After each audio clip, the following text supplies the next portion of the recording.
ကျေးဇူးတော်ရှင်ဧကမဟာပဏိတမိုးကုတ်ဆရာတော်ဘုရားကြီးမန္တလေးမြို့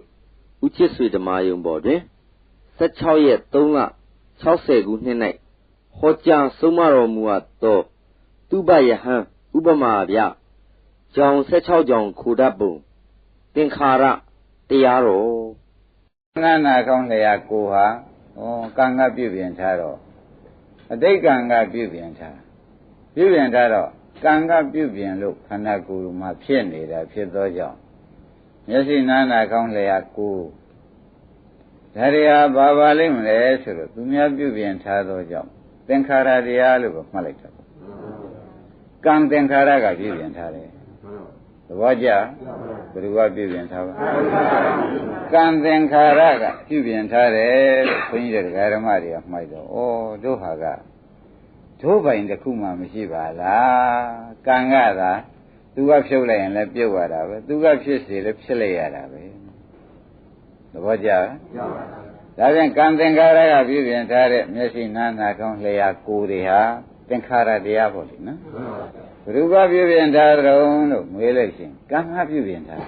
ဒါဒကာဓမ္မတွေခန္ဓာကိုယ်ဒါကအတိတ်ကပြုထားတဲ့ကံပေါ့ဗျာဒါပြန်မျက်စိနားနာကောင်းလျှာကိုယ်တွေကဘယ်သူကပြုပြင်ထားပါလဲကံကပြုပြင်ထားတော့ကိုကံကပြုပြင်တတ်တဲ့တရားပြုပြင်လို့ပေါ်နေတဲ့ခန္ဓာကိုယ်ကြီးကအပြုပြင်မှုကြောင့်ပေါ်နေသောကြောင့်သူများပြုပြင်သလိုဖြစ်ပေါ်နေရသောကြောင့်သူသင်္ခါရတရားလို့မှတ်ထားလိုက်ဒါဖြင့်ဒကာဓမ္မတွေမျက်စိနားနာကောင်းလျှာကိုယ်တွေကိုဘာခေါ်ကြမလဲသင်္ခါရတရားလို့မှတ်ထားလိုက်တာပေါ့။ဒီတဲကဒကာဓမ္မတွေကစဉ်းစားလိုက်ပါတော့မျက်လုံးကမြင်လောက်အောင်အထုတ်ပေးလိုက်ပြန်မြင်လောက်တဲ့ရုပ်ကလေးထည့်ပေးလိုက်ပြန်မြင်ရတာမမြင်သူကထည့်မပေးမမြင်ရတာပဲဒါဖြင့်ဒကာဓမ္မတွေခန္ဓာကိုယ်ဒကာဓမ္မတွေကပိုင်သလားကံကပိုင်သလားဒါဖြင့်ဒကာဓမ္မတွေခန္ဓာကိုယ်ကံကပိုင်နေသောကြောင့်သူများပြည့်ပြင်လို့ပေါ်လာတဲ့ခန္ဓာကိုယ်ဖြစ်နေသောကြောင့်ဒီခန္ဓာကိုယ်ဘာတရားလို့ခေါ်ကြမလဲမှတ်ထားသင်္ခါရတရားလို့ခွန်ကြီးဒကာဓမ္မတွေကမှတ်ထားတာပါနော်ကံသင်္ခါရကပြည့်ပြင်ထားတယ်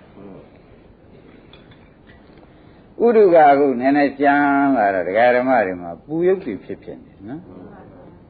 ပူရုပ်တွေဖြစ်ပြီးကာလဥဒုနဲ့ပတ်သက်ပြီးကာလစိတ်မချမ်းသာတဲ့ဒေါသစိတ်တွေလည်းပေါ်ကြဒကာဓမ္မတွေစဉ်းစားကြည့်တာကိုဒေါသနာဖြစ်တဲ့တချို့သောရုပ်တွေကလည်းဥဒုကပြုပြင်ထားတာပါလားတချို့သောစိတ်တွေကလည်းဥဒုကြောင့်ပဲဖောက်ပြန်လာတဲ့စိတ်တွေပါလားလို့ဆိုရင်လွယ်ပါဒါဖြင့်ဒကာဓမ္မတွေခန္ဓာကိုယ်ထဲမှာလည်းတချို့ရုပ်တွေလည်းတချို့စိတ်တွေလည်းဥဒုကပြုပြင်ထားတော့တယ်ဆိုရင်လွယ်ပါဒါဖြင့်အဲဒီတချို့ရုပ်တချို့စိတ်ကိုလည်းသင်္ခါရတရားလို့ပဲနာမည်ပေးလိုက်တာတချို့ကြတဲ့ဓမ္မတွေစားကောင်းလို့ဝါဖြိုးလာတယ်မျိုးလုံးတွေဘာတွေကြီးလာတယ်ဆံမင်းတွေဘာတွေသန်းလာတယ်ဆိုတာကောမရှိဘူးလားရှိပါဘူးဒါကြောင့်လည်းဓမ္မတွေစားတော့လိုက်တယ်ဆံမင်းခဲပွဲဘောဇင်ကပြုပြင်လိုက်တာအာဟာရသင်္ခါရကပြုပြင်လိုက်တာနဲ့ဓမ္မတွေခန္ဓာကိုယ်ဟာ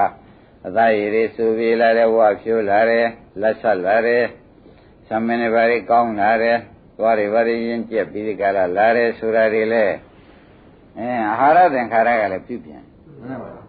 တချို့ဓမ္မတွေအလုံးပါပဲစိတ်ကောင်းတဲ့ရုပ်ကလေးတွေများရှင်လို့ကြည်လို့မရှိကြဘူးရှိပါဘူး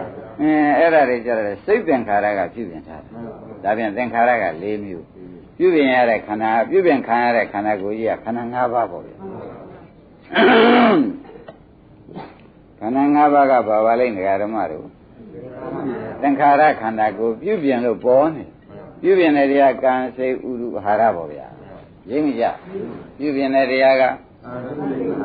ပြုပြင်လို့ပေါ်လာတာကခန္ဓာ၅ပါးကိုဘာတရားလို့ခေါ်ကြမလဲရိပ်မိပြီဥက္ကမောကြီးမှန်ပါဘူးရိပ်မိပြီဒကာဓမ္မတို့ဥစ္စာရင်လည်းရိပ်မိပြီလားခင်ဗျားတို့ခန္ဓာ၅ပါးကြီးဟာသင်္ခါရခန္ဓာလို့မှတ်လိုက်စမ်းပါခန္ဓာ၅ပါးကြီးဘာမှတ်ကြမလဲသင်္ခါရခန္ဓာဆိုတာဒကာဓမ္မတွေယနေ့သောစီစီပဲရှင်းတာပါတဲ့အကြောင်း၄ပါးကပြုပြင်လို့ပေါ်လာတဲ့ခန္ဓာ၅ပါးရှင်းမလားရှင်းပါပြီအကြောင်းကဘယ်နှပါးပါလဲ၄ပါးပါကံစိတ်ဥဒုအာဟာရမှန်ပါပါဒါဖြင့်ဒကာဓမ္မတွေခန္ဓာကိုယ်မှာ ကြီးပွားအောင်လုပ်တာလဲဒီ၄ပါးဆုပ်ရအောင်လုပ်တာလဲဒီ၄ပါးဒါဖြင့်တရားဓမ္မတွေခန္ဓာကိုယ်ကကံစိတ်ဥဟာရတို့ဤစီမံတယ်လို့ခန်းနေရတဲ့ခန္ဓာ၅ပါးဆိုရင်လွယ်ပါမလွယ်ပါဘူးဒါဖြင့်တရားဓမ္မတွေခန္ဓာ၅ပါးသူများပြုပြင်တယ်လို့ခန်းနေရသောကြောင့်ကိုယ်ပိုင်ကိုယ်ဆိုင်ဒီထဲမှာမပါဘူးလို့မှတ်ထားတယ်ခန္ဓာ၅ပါးထဲမှာ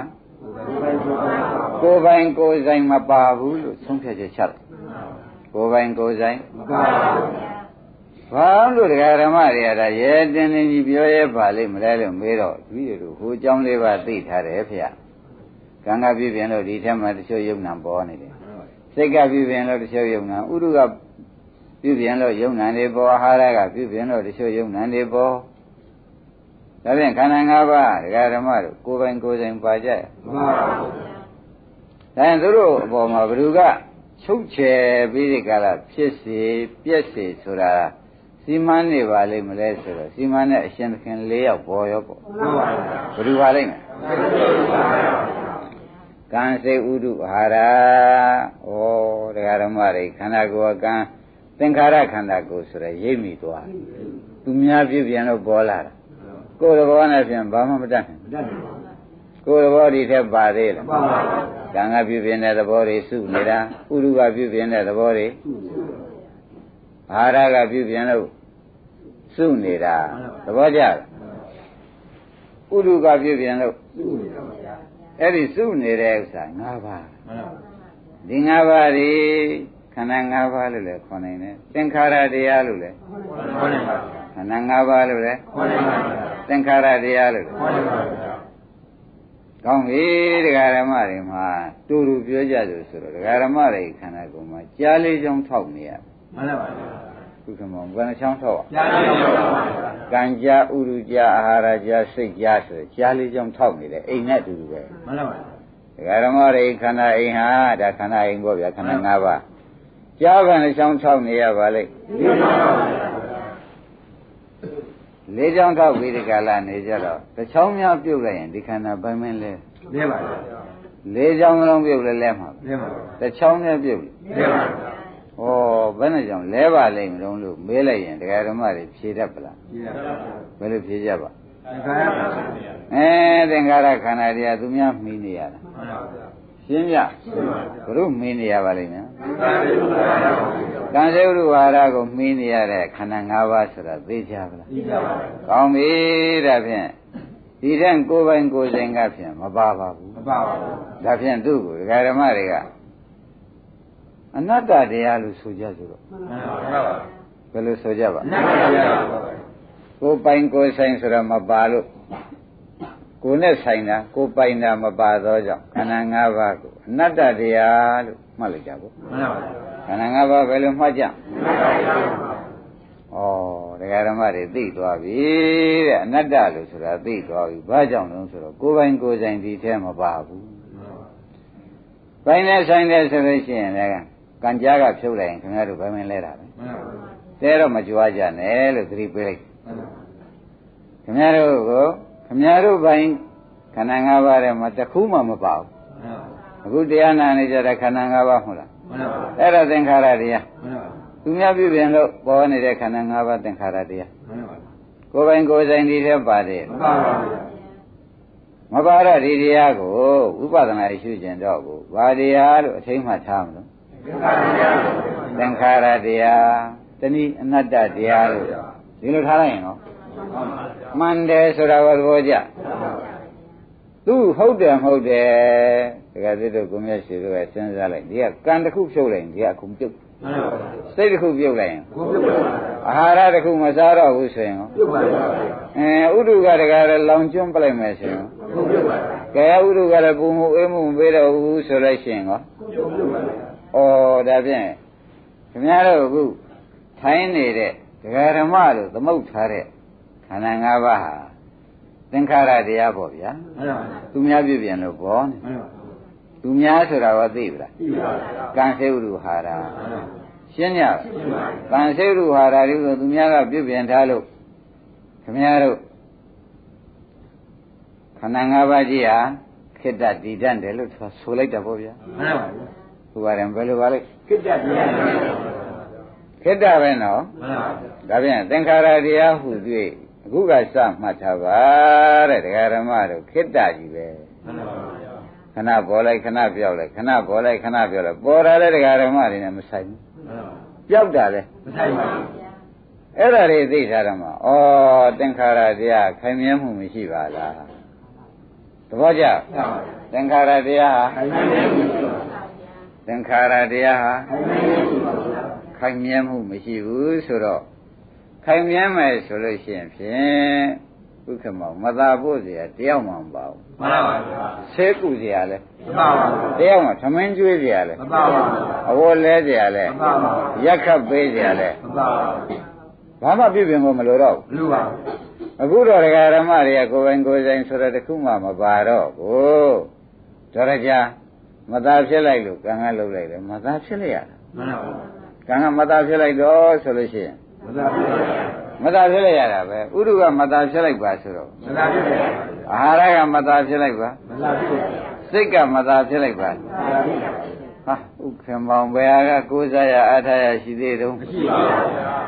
အားလုံးဓမ္မတွေခန္ဓာ၅ပါးဘယ်ဟာများအားကိုးကြအောင် သဘောပါသွားတယ်ဘယ်နဲ့ကြောင့်ဒီသင်္ခါရတရားကိုအာမကိုလောက်ပါလိမ့်မလို့မေးလို့ရှိရင်ဖြစ်သူများပြုပြင်ထားတာဗျာသူများစီမံတယ်လို့ခံယုံပေါ့ဘယ်လိုဆုံးဖြတ်ချဩဒါဖြင့်ခင်ဗျားတို့ဟာဒီကန္နာကိုကြီးကိုငှားထိန်ပြီးငှားကြောင်းနေကြတာကို မှန်ပါပါ ဘယ်လိုဆိုကြပါငှားထိန်ငှားကြောင်းငါးကြောင်းရတဲ့နွားကြောင်းသားပမာပေါ့ဗျာ မှန်ပါပါ ငါးကြောင်းရတဲ့စိတ်ကြောင်းသားသိုးကြောင်းသားပမာဆိုရင်ဖြင့်ဥက္ကမောင်လွယ်ပါ မလွယ်ပါဘူး အဲ့ဒီအငှားကနေပြီးငါးမြပါမှတ်လို့တော့ကြွားလုံးများထုတ်လိုက်ပြီ မှန်ပါပါ ဥပါတို့အပြောတွေကလေ မှန်ပါပါ ကိုကအငှားမဟုတ်လား မှန်ပါပါ ငါးကနေပြီးငါးဘာထင်လို့တုံးဆိုတော့ငါးကကိုယ်ပိုင်လုပ်ပြီးကြွားလိုက် သွားပါဘူး လွယ်လိုက်တဲ့ဖြစ်ချင်းမှမပြောပါနဲ့ မှန်ပါပါ တက်တက်စင်လို့ပဲဆိုရင်ဥပါရင်ကျေနပ်ပလား ရှင်းတော့ပါ တက်တက်စင်လွဲတယ်ဆိုတာကသေချာသဘောပါကြ ပါပါ ခင်ဗျားတို့ကသူကရိုက်မဲ့ကြံကရှိသေးတယ်ကံကဖြုတ်လိုက်ရင်ဒီနေရာနဲ့မဲမဲလဲ မှန်ပါပါ ငါဘာမှလို့တော့ပြောမဲ့ကြံကရှိပြောခွင့်ကိုမပေးဘူးကွာမင်းတဲ့ကြွားလုံးထုတ်တယ်လို့ကံကမထောက်ပံ့တော့ဘူးကွာဆိုလို့ရှိရင်ပြင်မဲမဲလဲတာပဲ မှန်ပါပါ စိတ်ကမထောက်ပံ့ရင်လဲ မှန်ပါပါ ဥဒုဝါဒကမထောက်ပံ့ရင်လဲခမောင်သိမ့်မကြွားနဲ့တော့ မှန်ပါပါ သိမ့်မကြွားနဲ့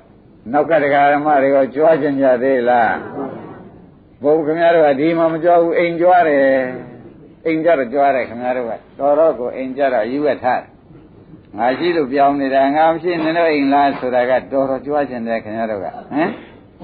ဒီလောက်တဲ့လူကသာမိုက်ပူတယ်လို့ဆိုရင်လည်းမလွဲပါဘူး မလွယ်ပါဘူး ဘယ်နဲ့ကြောင့်လဲဆိုတော့ငါရှိတော့နင်းတော့လူချင်းတူလူသူချင်းများများဝင်နဲ့ထွက်တဲ့လူတွေများပြီးဒီကနင်တို့အကြောင်းရင်းနဲ့ငါမရှိသေးလိမ့်မယ်အမလေးကြွားလုံးကြီးများထုံနေတယ်သူကိုယ်ကလေးငါလည်းငါလည်းမပါဘူးပါရလား မှန်ပါပါ ကံရုပ်ဝါဒမလောက်ထားတဲ့ယုံနာမဲ့ပါတယ်အဲ့ဒါငါလုပ်ပြီးများသူကနေပြီးအိမ်မှာကောင်းကြီးလုပ်ပြီးဦးစီးကောင်းဆောင်လုပ်ပြီးဒီကလာဥပါရင်ကြွားလုံးများထုံနေလိုက်သေးတယ် မှန်ပါဗျာ ယုံစရာမှပါရလား မပါပါဘူးဗျာ သို့တော့ဘယ်နဲ့ကြောင့်ဒီကြွားလုံးတစ်ခါတစ်ခါပေါ်လာပါလိမ့်မလို့ဆိုတော့အိုးအယူထတဲ့အခါ မှန်ပါဗျာ ရင်းပြီ ရင်းပြီပါ ဘယ်အခါပါလဲ အယူသားပါဗျာ ဒိဋ္ဌိအယူထတဲ့ငါထင်ပြီးတော့ မှန်ပါ ခန္ဓာ၅ပါးငါတဲ့ယုံနာနှစ်ပါးကိုငါထင်ပြီးအယူထလာတဲ့အခါကျဥက္ကမောင်ကြီးကြွားလာတာပဲ မှန်ပါဗျာ ဘယ်ချိန်ကြွားပါလိမ့်ဒိဋ္ဌိအယူထတဲ့ဒါကြောင့်ဒိဋ္ဌုံမတ္တကလို့ဆိုလိုက်တယ်ဘုရားကဒိဋ္ဌုံမတ္တကဆိုတာဒိဋ္ဌိကဒိဋ္ဌိဥမတ္တကယူဒိဋ္ဌိယူထားတဲ့အခါကြွားတော့ကွာရှင်းမလားဘယ်ချိန်များကြွားကြပါလဲဥဝါကြီးတို့တခါတလားအိမ်မှာထားပြီးဆူတဲ့အချိန်ကြလို့ရှင်အဲ့ဒါဘေးကသူတော်ကောင်းကကြည့်မယ်ညမညာရှိတဲ့ဘုရားကြည့်မယ်ဆိုအရွယ်နဲ့မလဲယူရမဟာ သူရပါဗျာ ဆိုရမှာပဲ သူရပါ ဒကာဓမ္မတွေရေးမိကြလားအရွယ်နဲ့မလိုက်ဘာဖြစ်ပြန်တော့အယူထားတယ်လို့ဆိုရမှာအဲ့ဒါညံပါတဲ့လူမှ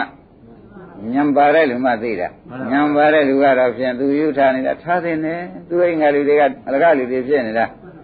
ညံပါတဲ့လူချင်းကြတော့ဒီတိုင်းမတော်ဘူးလားညံမတယ်သူတို့သားသမီးတွေကလည်းအုပ်ချုပ်ရတော့ခဲ့တဲ့အဲ့ဒါဒီဖွားကြီးဒီဖိုးကြီးရဲ့စူးပေးမှာပဲဟိုညံပါတဲ့လူတွေကြတယ်လေခொနဲ့ဥပဒနာညာဥသိနေတဲ့ပုဂ္ဂိုလ်ကြတော့ဥက္ကမောင်ရေဘုရုစုစရာကွက်ပါသေးကိုယ်ကိုလို့ဆိုစရာပါရလားကိုယ်ကိုလို့ဆိုစရာမပါတော့သူများလို့ကိုဆိုစရာရှိသေးရဲ့အဲဒီလိုသိထားတဲ့အခါကျတော့မှဩသင်္ခါရဆိုတာအနတ္တတရားကြီးကိုယ်တိုင်ဒီထဲမှာပါဘူးဒါကြီးကိုလို့ပြီးဒီကရကြွားလုံးများထုတ်ပြီးဒီကရနေတဲ့အခါကျဒိဋ္ဌိယူထားတာကိုဒါ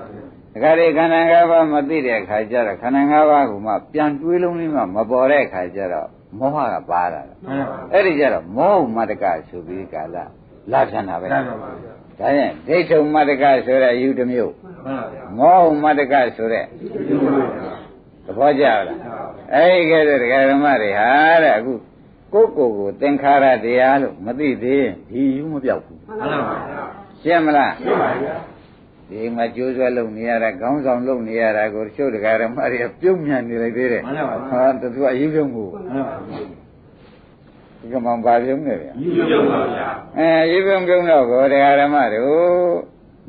သူသေးချာကြည့်တော့ဒီထဲမှာသံမင်းလေးတွေသူဟာပါရလားမပါဘူးဗျာအားလေးတစ်ခုပေါ့မပါဘူးအတန်လေးတစ်ခုပေါ့မပါဘူးဘယ်အကြောင်းလေးပါးကပြုပြင်ထားတာမပါဘူးအဲ့ဒီတည်းကနေပြီးကြွားလုံးထုတ်တဲ့ခါကြလို့ရှိရင်ဒကာဓမ္မတို့သင်္ခါရတရားလည်းမသိမှန်ပါဘူးဒါသင်္ခါရတရားဆိုတာခိုင်မြဲတာမဟုတ်ဘူးအနတ္တလည်း तू မသိတဲ့ခါကြလို့ရှိရင်ဖြင့်အတ္တဒိဋ္ဌိယူလိုက်ခြင်းကြောင့်ဒိဋ္ဌုမတ္တကလို့ဆိုလိုက်တာ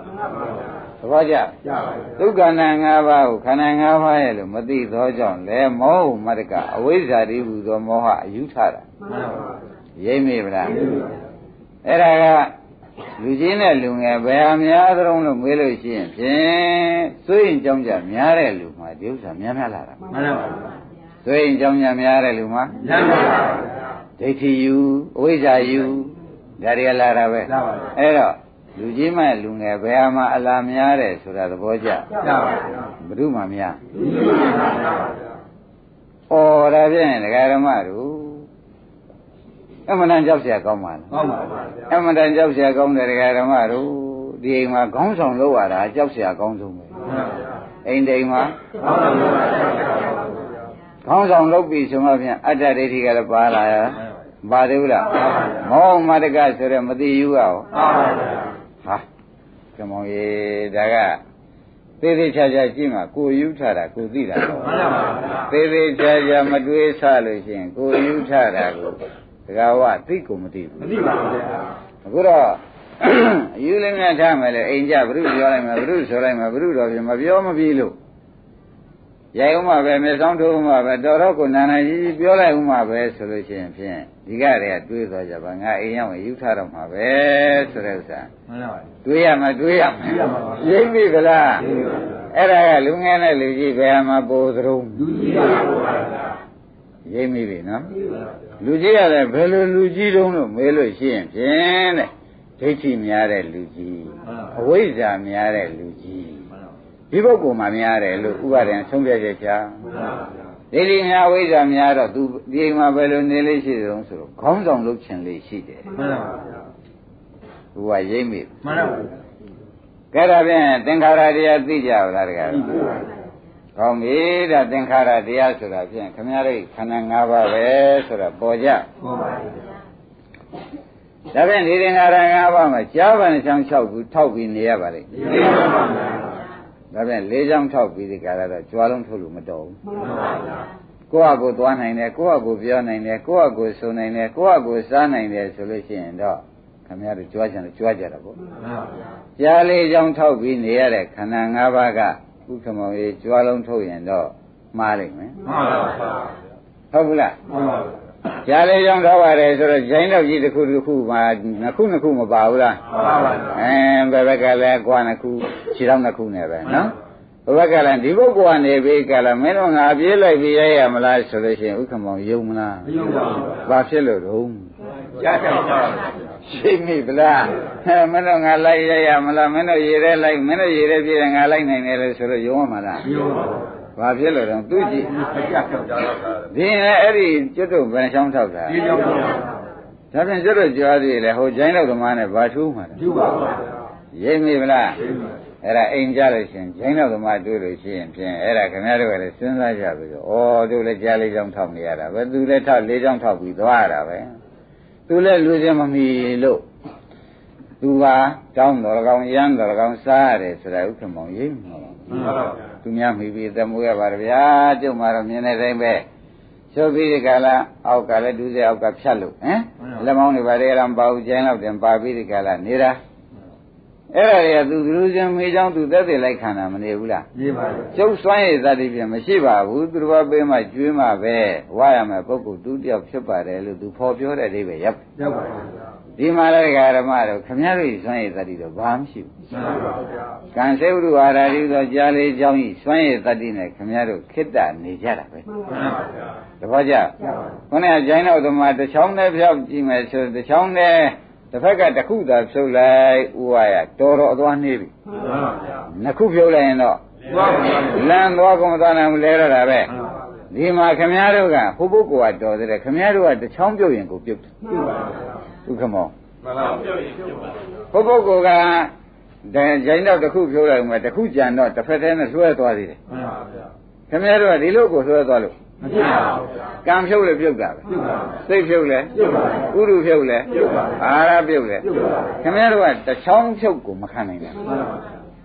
ရှင်းမလား ရှင်းပါဗျာ ဒါဖြင့်ခင်ဗျားတို့ခန္ဓာကိုယ်သူများပြပြင်ထားတဲ့သင်္ခါရခန္ဓာကိုယ် မှန်ပါ ဝါမပိုင်တဲ့အနတ္တခန္ဓာ မှန်ပါ ဆိုရင်တော့လွဲလား မလွယ်ပါဗျာ ကောင်းပြီဒါဖြင့်ဒကာဓမ္မတွေဒီသင်္ခါရခန္ဓာကိုယ်ကြီးဖြင့်ဒီနေ့ရှင်းရှင်းလင်းလင်းသိပါပြီ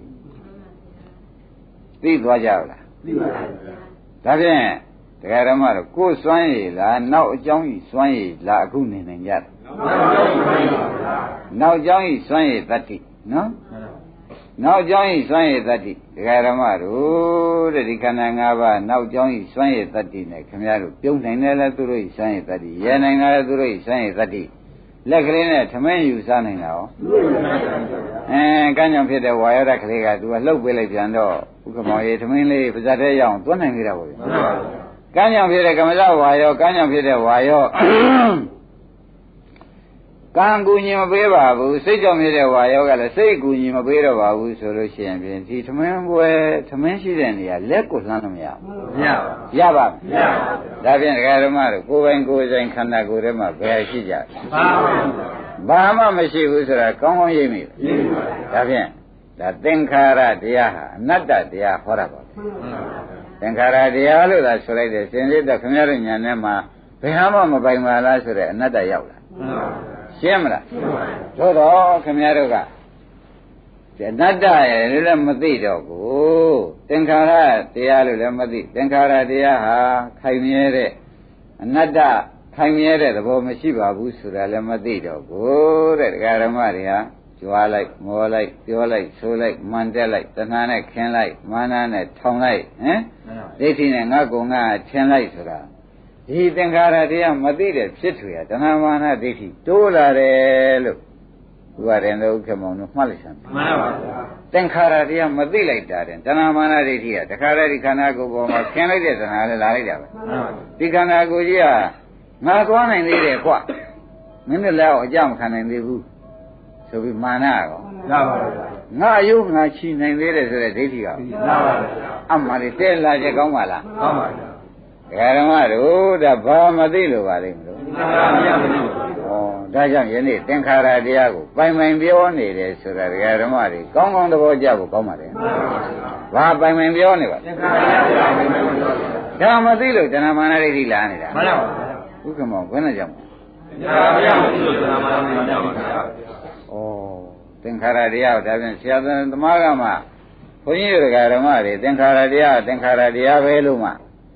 ရှင်းရှင်းလင်းလင်းဘုံဘုံဖွင့်မပြလို့ရှင်းဖြင့်ခင်ဗျားတို့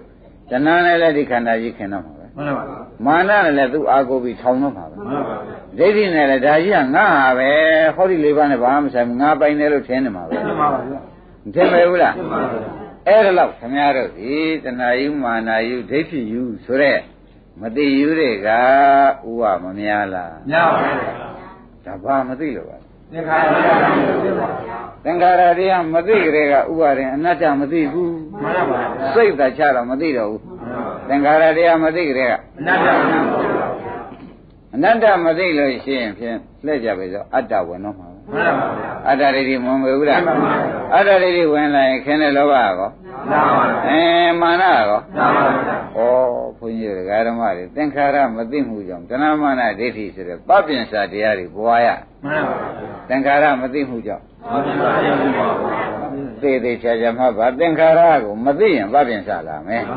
သင်္ခါရသိရင်ပပင်္စာချုပ်မယ်ပပင်္စာချုပ်ရင်တန်တရားစကံသိမ့်မယ်သဘောပါရကောင်းပြီဒါဖြင့်ဒကာဓမ္မတို့ခန္ဓာ၅ပါးဘာတရားပါလိမ့်မယ်သင်္ခါရတရားသိဖြင့်အနတ္တကတွန်းဝင်သွားကိုလှုပ်ထားတာဒီထင်တပည့်ဘုမပါတော့ပါသေးရဲ့လားကိုယ်ပိုင်ကိုယ်ဆိုင်ကိုမရှိတော့ဘူးဆိုတော့ငါဥစ္စာမရှိတော့ဘူးဆိုတော့အတ္တဒိဋ္ဌိကပြုတ်ထွက်သွားတယ်ပြုတ်ဘူးလားဂိုင်းဒါပြန်ဟိုင်းနဲ့ဒီရံဖြစ်သားနဲ့ကျင်းလင်းမြရံဖြစ်ကြသားနဲ့မင်းနဲ့စကားမြကြသားနဲ့မင်းနဲ့ခင်ပြီးယူရနေကြဘာဖြစ်နေကြတာအိုးသင်္ခါရမသိလို့ဖြစ်နေကြတယ်ဘယ်လိုမှတ်ကြသင်္ခါရမသိလို့ဖြစ်နေကြဒါဖြင့်ဒီသင်္ခါရမသိတဲ့တန်ကျက်ဟာသွတ်တော့ခေါင်ယူတာမှန်ပါဗျာသင်္ခါရမသိတဲ့တန်ကျက်သွတ်တော့ခေါင်ယူပါဗျာဟိုကမနာနဲ့တော့မနာပါဗျာခင်ဗျားတို့ကပိုးနေသေးတယ်ဟုတ်ပါဗျာပိုးနေသေးတယ်ဥက္ကမပိုးဘူးလားဗျာပိုးသေးတယ်တဲ့ပိုးသေးတယ်တခါတလေများလူကြီးတွေလုပ်တဲ့ပုဂ္ဂိုလ်ကတခါတည်းအလိုမကျများဖြစ်ပြီးဒီကာလနေလိုက်တဲ့အခါကိုတကယ်အဟုတ်ကြီးထင်ပြီးဒီကာလ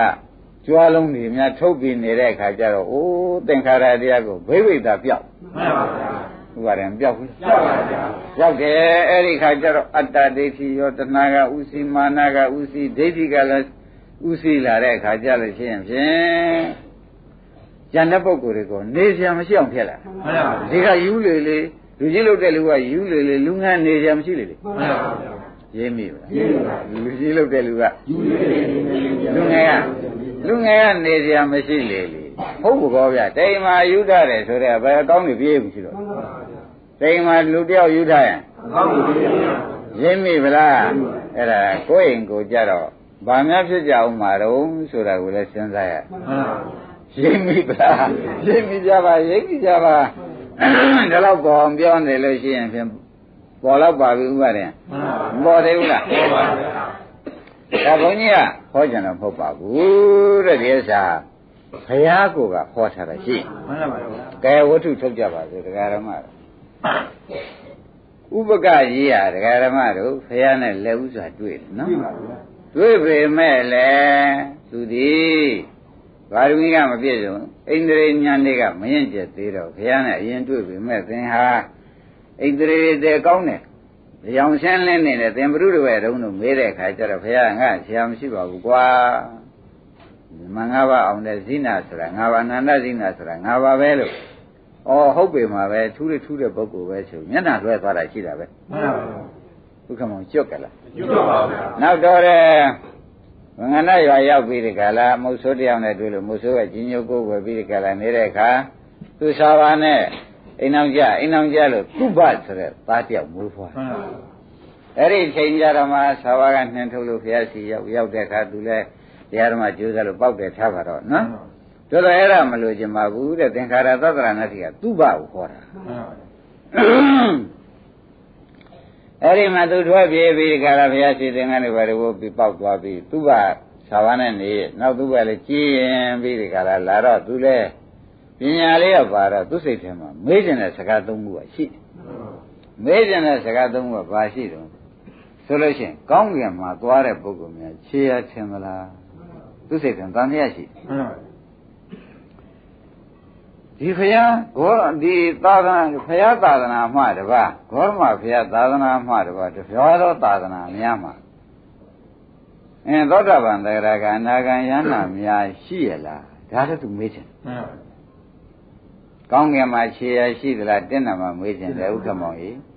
ဒီဘုရားသာသနာမှတပါးတခြားသောသာသနာတော်မှာနေတဲ့ပုဂ္ဂိုလ်များသောတာပန်တဂရကအနာဂံယန္နာဖြစ်နိုင်ရဲ့လားသင်္ခါရတရားများမြဲတယ်လို့ရှိရလားဒီသုံးပု္ပ္ပာသူစိတ်ထဲပေါ်လာသာဝိတသုဘ ဥစ္စာသုံးချက်သဘောကျလားကောင်းကင်မှာသွားတဲ့ပုဂ္ဂိုလ်များခြေရရှိပါသလားဒါသူမေးတယ်ဘုရားသာသနာမှာတပါးတခြားသောသာသနာ၌သောတာပန်သရဂါနာဂံယန္တာဖြစ်နိုင်ရဲ့လားနှစ်ချက်ရှိသွားသင်္ခါရတရားများခိုင်မြဲတယ်လို့ရှိပါရဲ့လားဒီသုံးခုမေးခြင်းတော့ဘုခမောင်တို့ကကဏ္ဍနဲ့တွေ့ကြည့်တာပေါ့နော်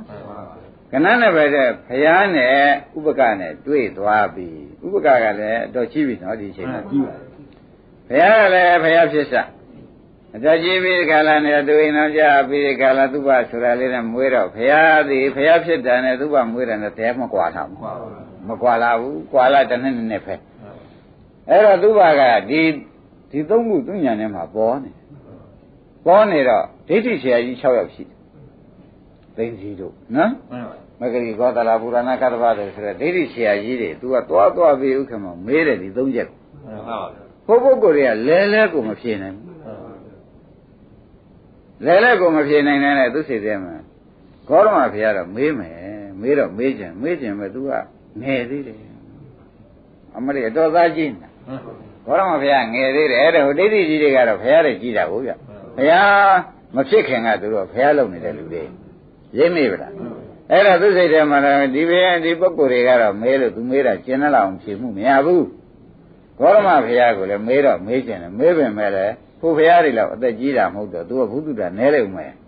ဒါကြောင့်ဒီပု္ပ္ပာသုံးခုသူမမေးသေးဘူးအမလေးတော်ကြီးကျယ်နေတာ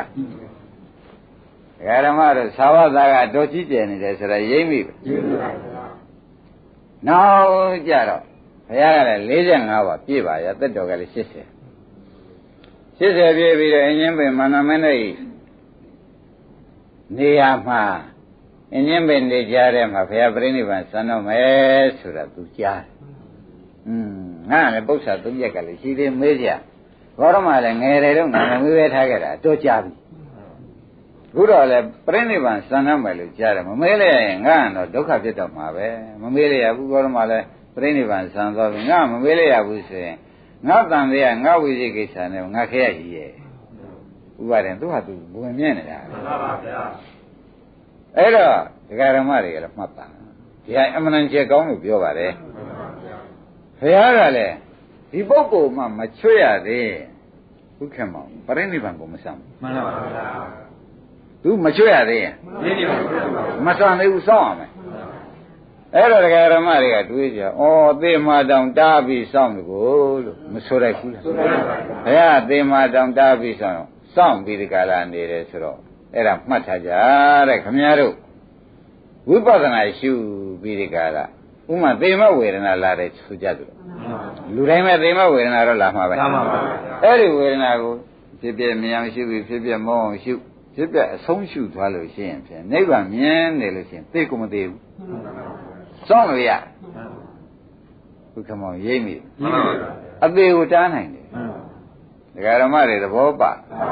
အသေးကိုတားနိုင်တယ်တဲ့အသေးကိုကြည်စမ်းတဲ့ဥပါရင်3လတီးစောင့်သူ့ဘကညံမြင်မှုပြသူကလည်းစခန်းကခုနကပြောတဲ့တိုင်ကြီးနေတာဥပါရင်ကြားပြီးပြီမကြည့်ဘူးလားကြည့်ပါဘောရမဘုရားငယ်တယ်တဲ့မွေးချင်မှုတဲ့သူမေးဖို့ရဒီပြန်ဒိဋ္ဌိဆရာဒီပြန်ဘုရားတွေအကုန်မေးပြီးပြီတဲ့ကျင်းတော့တော့မဖြစ်နိုင်ကြပါဘူးတဲ့ဘောရမဘုရားမေးမဲ့ကျန်တဲ့ငယ်သေးတယ်ဆိုပြီးငယ်နဲ့ဆိုင်လာတယ်ငဲသလားတဲ့ပြီးတော့လည်းဘုရားကလည်းသိတယ်ဒီသူ့ဘာငါချွတ်မှကြော့မှာငါလည်း3လရှိပြိဋိဘံဆာမှာသူ့မချွတ်ရသေးလို့ရှိရင်ပြိဋိဘံဆာမဖြစ်သေးဘူးဆိုပြီးတော့3လတည်းဒီဝေဒနာနုပါဒနာရှုပြီးတယ်ခန္ဓာကိုယ်ကြီးကိုဖလားသမဘာဆိုတဲ့နိဗ္ဗာန်ကိုအောင်ပြုနေတဲ့ဉာဏ်နဲ့ချုပ်ဆက်ထားခန္ဓာကိုယ်ကြီးဖေဖျက်မကြေရရိမ့်မိဗလား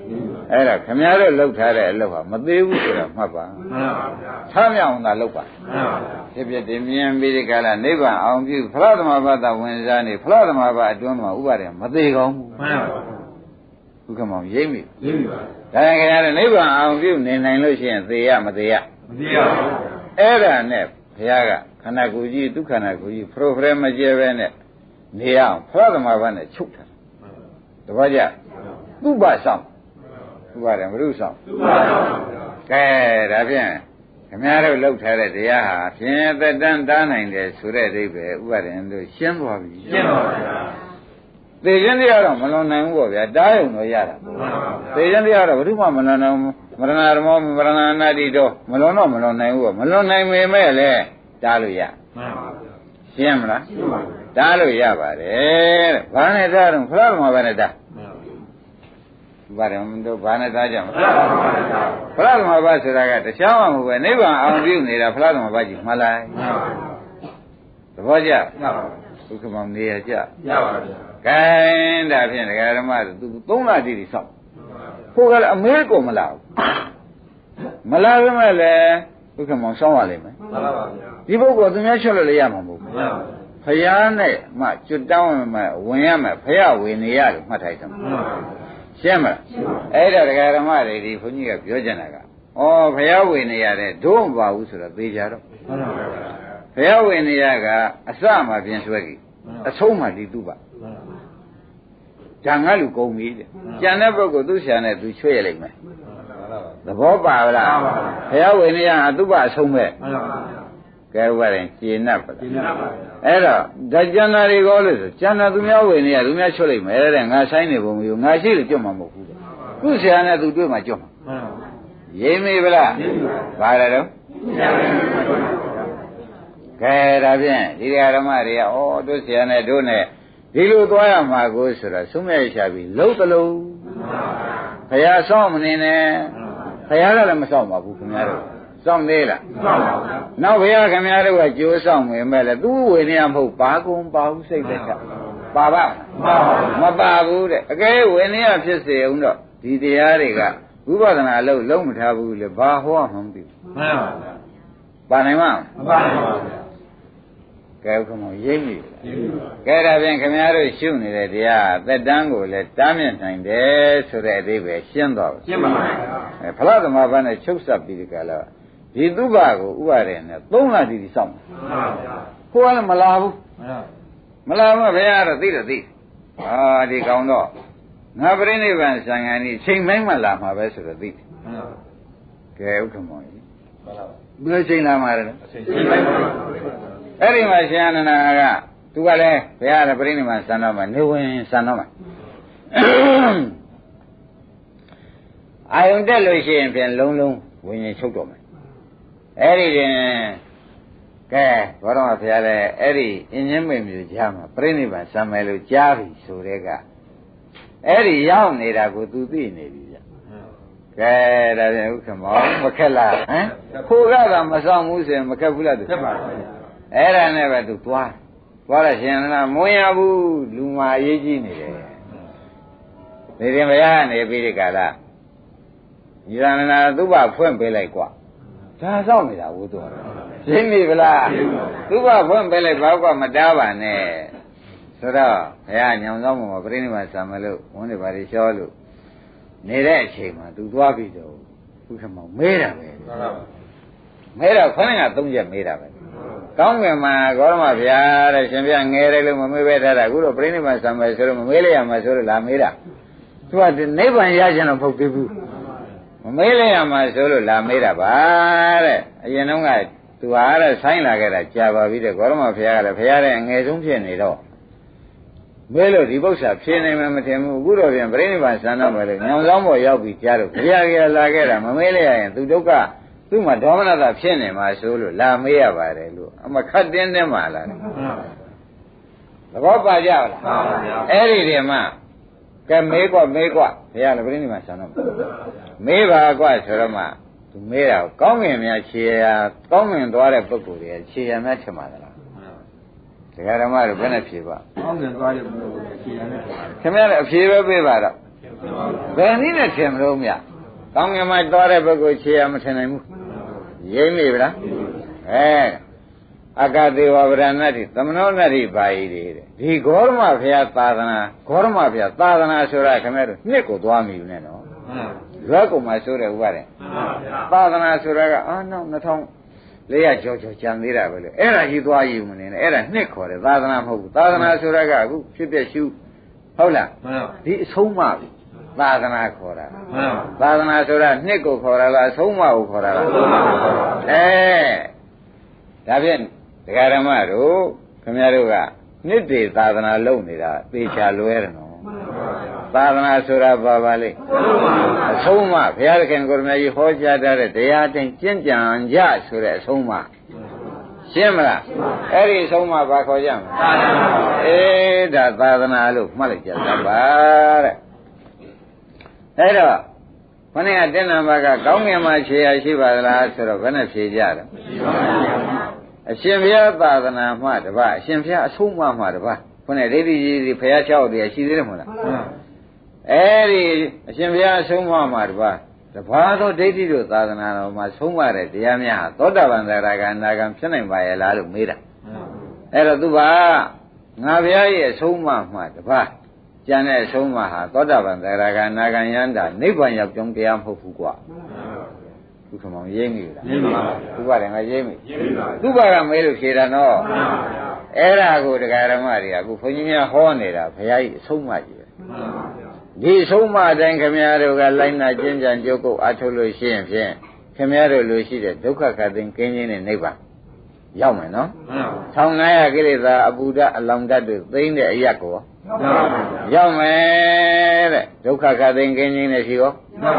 ကိလေသာခတ်သိမ်းခြင်းနဲ့ရှိရောရောက်မယ်ဆိုတာသဘောကျအဲ့ဒါခမည်းတော်ဘာမှပူစရာမရှိဘူးဘာမှပူစရာမရှိဘူးခုဘုန်းကြီးပြောနေတဲ့အဆုံးမအတန်ရုပ်ပါဠိတော်ဓမ္မဝရပါဠိတော်ဘာနာသပါဠိတော်ဒီလိုပါဠိတော်ကဟာဒီဆုံးမတယ်ဒါဘယ်အဆုံးမကြီးပဲတရားဓမ္မတွေအဲ့ဒီအဆုံးမအတိုင်းခင်ဗျားတို့ကဘုန်းကြီးပြောတဲ့အတိုင်းသာလိုက်နာကျင့်ကြံကြိုးကိုလို့ရှိရင်သောတာပန်သရဂါအနာဂံယန္တာဘယ်အခါမဆိုဖြစ်နိုင်တယ်သဘောကျဘယ်အခါမဆိုဖြစ်နိုင်တယ်လို့ဆိုတော့သိကြပါလားဘုခမောသိကြပါလားသိကြပါလားဩဒါဖြင့်ဆုံးမတဲ့ဆရာကဖြင့်မလိုပါဘူးမလိုပါဘူးဗျာ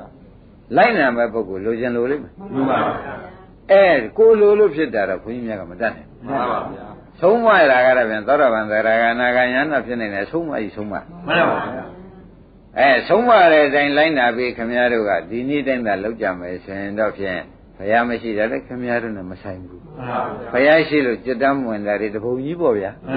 ဘုရားရှိရဲ့နဲ့လေအဲ့ဒါဓမ္မတွေရှင်ဘုရားသာသနာမှတပါးသောသာသနာမှာသောတာပန်သရဂါအနာဂံယန္တာဖြစ်နိုင်ပါရဲ့လားလို့သူကမေးတယ်မဖြစ်ဘူးကွာငါဘုရားဆုံးမသွားတယ်သောတာပန်သရဂါအနာဂံယန္တာဖြစ်နိုင်တယ်ရှင်းမလားကဲတရားဓမ္မတွေဥပါဒင်တို့ဥက္ကမောင်တို့တရားသစ်တို့ဘုရားရှိတို့အားငယ်ကြရှိရဲ့ရှိပါဗျာသိကြပါလားသိကြပါဗျာကဲဥကသိကြရင်မဟုတ်လားအားငါကြီးပေါ့ကွာအချိန်လွန်ပေါ့လို့ဒီလိုစင်ကြယ်မလဲလိုက်ပါနဲ့အဆုံးမလိုက်နိုင်ရင်ဘယ်ကြီးသောငယ်သောလူရဲမှုဖြစ်မှာပဲရှင်းမလားရှင်းပါပြီအဆုံးမကိုသာဘုန်းကြီးတို့ဓမ္မတွေကလိုက်နာကြပါဟောဒီဝေဒနာကိုဒီလိုရှုกว่าစိတ်ကိုဒီလိုရှုกว่าရှုဆိုတဲ့တိုင်းလားရှုနေခင်ဗျားတို့မနေ့ကရှုတဲ့တိုင်းရှုနေမက်ကသူ့ဟာသူဆောင်သွားတာပဲမနေ့ကတရားနဲ့ဥက္ကမောင်ဆက်မိဘူးလားဆက်မိပါဘူးအဲ့ဒါအဆုံးမဆိုတာဒီရှုနေတယ်လို့ဆိုတာမှန်ပါဗျာသီလဆောက်တည်ပြီးကာလသီလမပြတ်အောင်ထားပြီးကာလဥပဒနာသာရှုနေဥပဒနာမက်ကလောကုတ္တရာမဲ့ဖြစ်အောင်ဆောင်သွားမှာပဲမှန်ပါဗျာသိကြကြပါသိပါပါဒါပြန်အားမငယ်ကြရှိသေးတယ်ရှိပါပါဩတို့ကဘုရားစုစုနဲ့လွဲခဲ့တယ်ထင်ဂေါရမနဲ့နောက်ဆုံးပြီလွဲရတယ်ကိုကျိုးနေတာပဲလို့မောင်းမိပါနဲ့မှန်ပါဗျာကိုကျိုးနေတာပဲလို့မောင်းမိတယ်သူသာဝကကပြင်စဝက်ကြီးစအခုပြောတဲ့သူ့ဘအဆုံးကိုဗျာမှန်ပါဗျာသူ့နောက်မှာကျွတ်တောင်းဝင်လိုက်တယ်ဥက္ကမောနဲကြလားမနဲပါဘူးဟမ်ပြည်ကျွန်းမှာဝင်လိုက်တယ်အိန္ဒိယမှာဝင်လိုက်တယ်ဟမ်ဓမ္မသောကလည်းထဲမှာကျွတ်တောင်းဝင်လိုက်တယ်သူ့သာဝကတွေဟုတ်သေးရလားဗျဟုတ်ပါဘူးသိကြဘူးလားကဲအဲ့ဒါတွေထောက်ကြည့်တော့မှဓမ္မတွေကဩတို့ကတော်တော်မိုက်ခဲ့တယ်ဒါကြောင့်ဘုရားစုစုလွဲခဲ့ရတာတို့တော့ဖြင့်ကိုကျိုးနဲဖို့လို့ဘာမှခင်ဗျားတို့ကဝန်မနေနဲ့သူ့ဆရာနဲ့သူကျွတ်တောင်းဝင်လိုက်မယ်လို့ဟောပြခဲ့ရှင်းမလားရှင်းပါပြီကဲဘုရားဘယ်နှခုပြေသွားပါလဲကောင်းငင်မှခြေရရှိပါသလားသင်္ခါရတရားမြဲတယ်လို့ရှိပါရဲ့လားရှိပါဘူးဒီဘုရားသာသနာမှတပါးသောသာသနာသောတာပန်သရဂါအနာဂံယန္တာဖြစ်နိုင်သလားမဖြစ်နိုင်ပါဘူးဗျာကဲသင်္ခါရတရားတတိယချက်ကသင်္ခါရတရားများမြဲတယ်လို့ရှိပါသလားလို့မေးလိုက်ပြန်ကဲတရားဓမ္မတွေဘယ်နဲ့ရှိမြဲပါဘူးဒါသင်္ခါရတရားတွေဟာမြဲလားမြဲပါ သင်္ခါရတရားဆိုတာခင်ဗျားတို့ခန္ဓာ၅ပါးလို့ငကိုစိုးကျက်သင်ထားမြဲပါရဲ့မမြဲလို့ခေါ်တရားဓမ္မတို့ရာခဏခဏပြောင်းနေရတာနဲ့ရွှေ့နေရတာနဲ့တော်ကြရတာနဲ့တော်ကြရတာပြောက်ရတာနဲ့ပြောက်တဲ့ဝေဒနာပေါ်လိုက်ရတဲ့ဝေဒနာပေါ်လိုက်ဟုတ်လားဆာတဲ့ဝေဒနာပေါ်လိုက်ဝါတဲ့ဝေဒနာပေါ်လိုက်ပဲမြဲတာကိုပါသေးလားညောင်းတာပေါ်လိုက်အညောင်းပြောက်တာပေါ်လိုက်မြဲတာမရပါသေးလားမျက်စိနီးလာတာပေါ်လိုက်ဖြူးလာတာပေါ်လိုက်နားရလေးသွားတာပေါ်လိုက်ကြီးလာတာပေါ်လိုက်ဒါခန္ဓာ၅ပါးမြဲသေးရဲ့လားမမြဲပါဘူးအဲ့ဒါခမည်းတော်စိတ်ကလေးလေမမြဲတာကိုခုဟာကအကျမ်းမမြဲတာပြောတော့အနုမမြဲတာကတော့ဖြင့်ခမည်းတော်စိတ်ကလေးစိတ်ကူးလိုက်ပျောက်သွားလိုက်စိတ်ကူးလိုက်ပျောက်သွားလိုက်ဒီလိုဘာမရှိဘူးလားရှိပါဘူးဝေဒနာလေးတွေဟိုကပေါ်ဒီကပေါ်ပျောက်သွားလိုက်ပျောက်သွားလိုက်မရှိဘူးလားရှိပါဘူးအဲ့ဒါသင်္ခါရတရားတွေမမြဲတာဗျတဘောကြသင်္ခါရတရားမြဲလားမမြဲပါဘူးဟာမြဲမလဲဒီဃာရမတွေဒီမှာဘုန်းကြီးကပို့တော့ဟောတာဒီကြောင့်တရားလေးပါရှိမှန်းလို့ခန်းနေရတာခင်ဗျားတို့ကိုယ်ပိုင်ကိုယ်ဆိုင်ဒီထက်ပါရလားမှန်ပါဘူးဒါဖြင့်သင်္ခါရတရားမြဲနိုင်မှာမြဲပါဘူးသိကြပါလား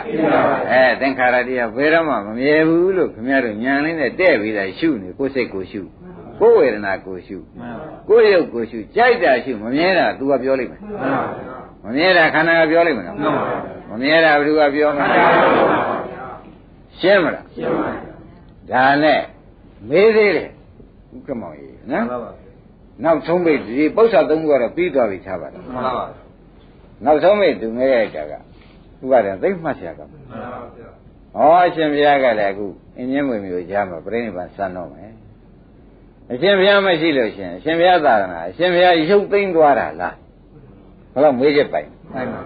ဗျာယန္တာတွေသောတာပန်သရအနာဂံဆိုတော့အကုန်ပြောက်ရမှာလားအာဣမေသသုဘရဘေကုသမာဝေရေယအတုံညောလောကောရန္တိအတ္တသူဆရာနဲ့သူတပည့်နဲ့ငါဟောတဲ့တရားတွေဆက်ဟောပြီးနေမယ်ဆိုသောတာပန်သရကအနာဂံငါပြိဋိဘံစံလို့ဘလောက်ကြာရှိတယ်ကွာသိချာဟောတာပဲမှန်ပါဘူးဒုက္ခမောင်ရိပ်မိပါဗျာ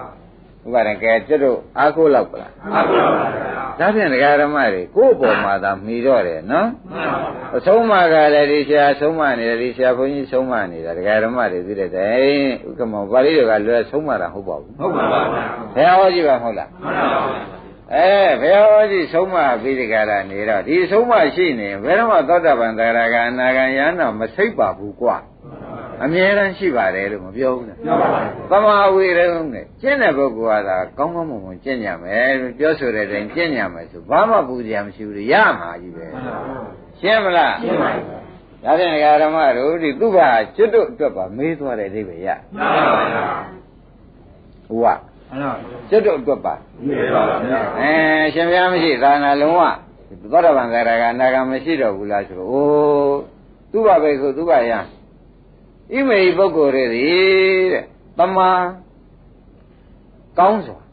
ဝါမက်ကင်လို့ပေါ့ဗျာဝေရေယုံကောင်းစွာကျင့်နေကြဂုံညာအရဟံတေယန္တာတို့မှာအတုံညောဘယ်ခံမှမစိတ်ပြီအတ္တဖြစ်ရ၏ဘယ်ခံမှယန္တာမစိတ်ပါဘူးကွာဆိုသောတာပန်ပါသွားပြီမှန်ပါပါသေးဘူးလားမှန်ပါပါကိုင်းဒါဖြင့်ဒကာဓမ္မတို့ခင်ဗျားတို့အတွက်ပါသူ့ဘာကမေးသွားတယ်ဆိုတဲ့အိဗယ်ကိုရှင်းတော့ရှင်းပါပါအဲ့ဒါဖြင့်ဟိုကအငယ်စရာနှလုံးမသားစရာရှိသေးလားမရှိဘူးအငယ်စရာနှလုံးမသားစရာကတော့ခင်ဗျားတို့ဘာမှမရှိဘူးခင်ဗျားတို့ကိုယ်တိုင်ရှင်းတာနဲ့ပြင်းတာပေါ်မှာမှီရင်တော့မပြောတတ်ဘူးသဘောကျလား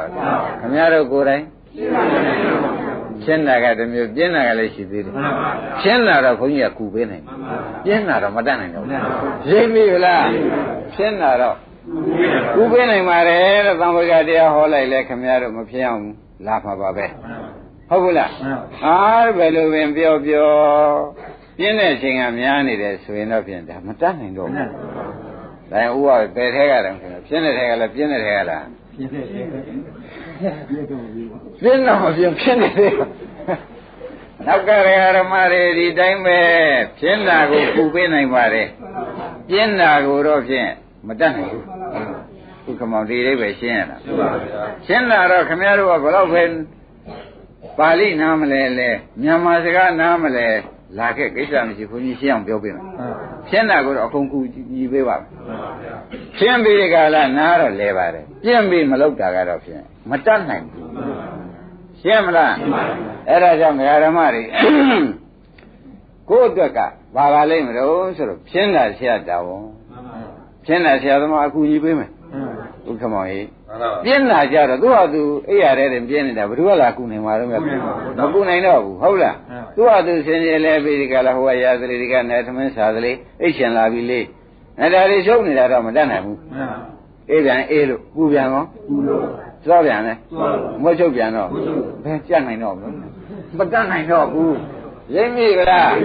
အဲ့ဒါတွေကအမှန်တန်ရှုပ်ပါတယ်တဲ့ဒါကြောင့်အေလွန်ပူဇော်စောစောမိုးချုပ်သာဝရုံနဲ့လောက်ရမှုပြုအောင်ကိစ္စဆိုတဲ့ခင်ဗျားတို့လူမိုင်များအောင်းတဲ့ကြောင်ပြင်းတဲ့ဖြင်းတဲ့ကြောင်က16ကြောင်ရှိတယ်။ဘုရားအဲ့ဒါလည်းသိတယ်ခင်ဗျားတို့ရိပ်မိကလားဘုရားကဒါလည်းသိတယ်အေလွန်ပူဇော်စောစောမိုးချုပ်သာဝရုံနဲ့လောက်ရမှုပြုပြီးအခါဆွမ်းတော်စွာပါရမီကံရပြန်ဆွမ်းတဲ့နာရဲကြပျောက်ဆနာသောလတာသည်ပြင်းရပါလားခြောင်ကောင်းသည်ကိုလူမများအောင်တဲ့ကြောင်16ကြောင်ရိပ်မိဗလားအေးရင်လည်းအေးကြောင်ခေါ်ရတာပဲအေးသေးဒီနေ့တော့မလုပ်သေးဘူးပူပြန်တော့အမတက်ပေါ်ပါလားစောပြန်တော့မွတ်ချုပ်သွားတော့စားပြန်တော့ဝါတော့ဘယ်ပါတော့ပါတော့ကိုရှိသေးရလားလုံးချိန်ကိုမပါတော့ပါဘူးတရားဓမ္မတွေလွန်ကုန်ပြီအဲ့ဒါဘုရားကဥက္ကမောင်အင်္ဂုတ္တပါဠိတော်သေချာဟောတာသေချာဟောတာဒီကြောင့်ဒီခေါ်လိုက်မယ်မင်းတပည့်တွေသေချာစဉ်းစားသေချာပြောပြခဲ့တာရှင်းမလားမင်းကတော့ရှိလောပြီးဟောနေမင်းတပည့်တွေအကြောင်းလေးလျှောက်ခိုးနေတာရှင်းပြီဗလားကဲဒါဖြင့်ဆရာသမားကြီးစေနာမေတ္တာကိုလည်းခင်ဗျားတို့ကချောင်းမြတော်အဖြစ်၎င်းကိုသနာတော်အဖြစ်၎င်းကြောင်ကိုတော့သက်တာပါစီရိပ်မိဗလားဘာလို့ရမလဲကြောင်ကိုတော့သက်တာပါစီဆိုတော့ဘယ်ခင်ဗျားတို့ကပါမမပါတော့ပဲရိပ်မိဗလားအမလေးတရားဓမ္မတွေတို့နိဗ္ဗာန်မရောက်တာဒုက္ခကတိငိမ့်တာတရားဘုန်းကြီးညံ့လို့လားတို့ကြောင်ကိုကောင်းလို့လားဆိုတာဝေဖန်ကြည့်ပါဦး